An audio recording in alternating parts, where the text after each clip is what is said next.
Hi friends, బ్రహ్మ జీవితకాలం ఎంతో తెలుసా? 100 సంవత్సరాలు. అంటే మానవ 100 సంవత్సరాలు కాదు. రండి బ్రహ్మ 100 సంవత్సరాల గురించి తెలుసుకుందాం.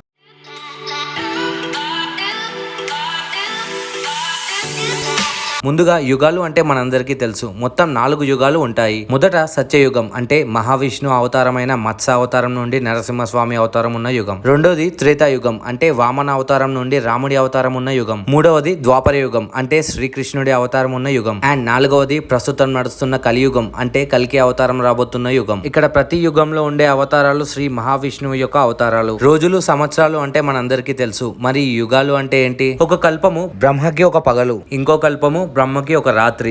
అంటే 2 కల్పాలు కలిస్తే బ్రహ్మకి ఒక రోజు అని పురాణాల్లో చెప్పబడింది. అసలు ఈ కల్పం అంటే ఏంటి? రండి తెలుసుకుందాం. ఫస్ట్ మనం యుగం అంటే ఏంటో మాట్లాడుకుందాం. సంవత్సరానికి 365 రోజులు ఉంటాయి. అలాంటి కొన్ని వేల సంవత్సరాలను యుగం అంటారు. సత్యయుగం, త్రేతాయుగం, ద్వాపర యుగం, కలియుగం ఈ 4 యుగాలను కలిపితే ఒక మహాయుగం అంటారు. 43,20,000 మానవ సంవత్సరాలని మహాయుగం అంటారు. ఈ మహాయుగంలో ఉండే యుగముల సంవత్సరాలు 4:3:2:1 రేషియోలో ఉంటాయి. ఇప్పుడు క్లియర్ గా ఒక యుగానికి ఎన్ని మానవ సంవత్సరాలు ఉంటాయో తెలుసుకుందాం. సత్యయుగము. ఈ యుగము వయసు 17,28,000 మానవ సంవత్సరాలు. ఈ యుగమును గోల్డెన్ ఏజ్ అంటారు. ఈ యుగంలో ధర్మం మాత్రమే ఉంటుంది, పాపం ఉండదు. ఈ యుగంలో మనిషి ఎత్తు 32 అడుగులు. మనిషి జీవితకాలం 1,00,000 సంవత్సరాలు. తర్వాత త్రేతాయుగం. ఈ యుగం వయసు 12,96,000 మానవ సంవత్సరాలు. ఈ యుగమును సిల్వర్ ఏజ్ అంటారు. ఈ యుగంలో ధర్మం 75%, పాపం 25% ఉంటుంది. మనిషి ఎత్తు 21 అడుగులు. మనిషి జీవితకాలం 10,000 సంవత్సరాలు. తర్వాత ద్వాపర యుగం. ఈ యుగం వయసు 8,64,000 మానవ సంవత్సరాలు. ఈ యుగాన్ని బ్రోన్స్ ఏజ్ అంటారు.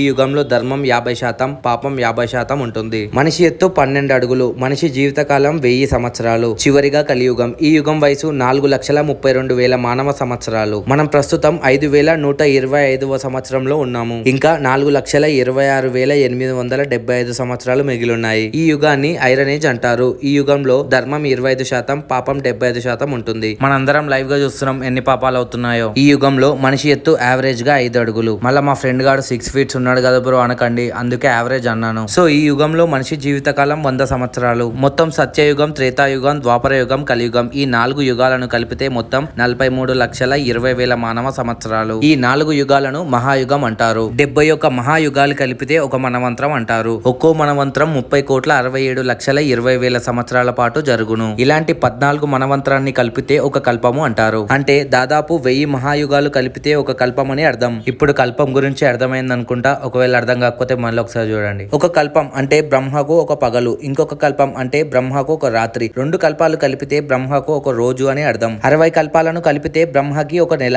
730 కల్పాలను కలిపితే బ్రహ్మకి ఒక సంవత్సరం. బ్రహ్మ జీవితకాలం 100 సంవత్సరాలు. ప్రస్తుతం మనం బ్రహ్మ జీవితంలో 51 సంవత్సరంలో ఉన్నాము. ఈ 51 సంవత్సరాన్ని వారహ కల్పం అని కూడా పిలుస్తారు. అంటే బ్రహ్మ యొక్క 51 సంవత్సరంలో 7వ మనవంతరంలో 28వ మహాయుగాల్లో చివరి యుగం కలియుగంలో ఉన్నాము. విష్ణు పురాణం ప్రకారం బ్రహ్మ యొక్క పగలు పూర్తయినాటికి భయంకరమైన కరువు 100 సంవత్సరాల పాటు జరుగుతూ ఉంటుంది. అంటే సింపుల్ గా మనకు అర్థమయ్యేలా చెప్పాలి అంటే యుగాంతం లాగా అనుకోవచ్చు. 7 సూర్యుల నుండి ఎంత వేడి ఉంటుందో అంత వేడి వచ్చి ముల్లోకాలు మాడిపోతాయి. అప్పుడే బలమైన మేఘాలు ఏర్పడతాయి మరియు 3 ప్రపంచాలు మొత్తం నీటిలో మునిగిపోతాయి. మళ్ళీ ఈ సృష్టి మొదలవడానికి ముందు మరో కల్పం అంటే 4.32 బిలియన్ సంవత్సరాలు మహావిష్ణువు ధ్యానంలో జలాశయాలపై విశ్రాంతి తీసుకుంటాడు. క్లియర్ గా చెప్పాలంటే బ్రహ్మ యొక్క పగటి కాలం చివరిలో జరిగే విధ్వంసాన్ని నైమిటిక అని పిలుస్తారు. ఈ ఘటన సందర్భం ఉన్నప్పుడు మరియు అప్పుడప్పుడు మాత్రమే అవుతుంది. ఈ విధ్వంసం యొక్క లక్షణాలు ఎలా ఉంటాయంటే 3 ప్రపంచాలు మునిగి దానిపై ఉన్న జీవరాశులు మొత్తం నాశనం అయిపోతాయి. బ్రహ్మ యొక్క తర్వాత రోజులో వ్యక్తుల యొక్క ఆత్మలు పునర్జన్మను ఎత్తవచ్చు అని పురాణాల్లో చెప్పబడింది. బ్రహ్మ యొక్క జీవితకాలం 100 సంవత్సరాలు లేదా 72,000 కల్పాలు లేదా 3,11,40 బిలియన్ మానవ సంవత్సరాలు. బ్రహ్మ జీవితం చివరిలో అంటే బ్రహ్మ 100 సంవత్సరాల చివరిలో ప్రపంచాలు పూర్తిగా కరిగిపోతాయి. అదే